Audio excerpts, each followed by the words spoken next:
নূহ আলাইহিস সালামের জাতিকে পানির আযাব দিয়া ধ্বংস করে দিছে, লূত আলাইহিস সালামের জাতিকে পাথরের বৃষ্টি বর্ষণ করে মাটি উল্টায়া ধ্বংস করে দিছে। এভাবে সব শুনাইছেন।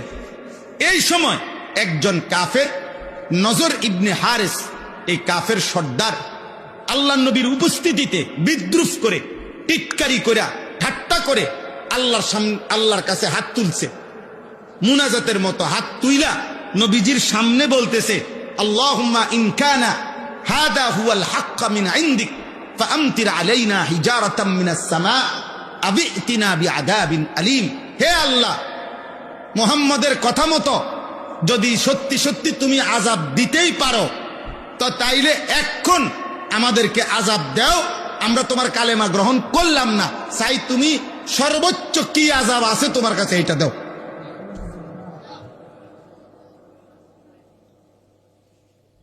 চিন্তা করছেন কেমন গাদ্দার?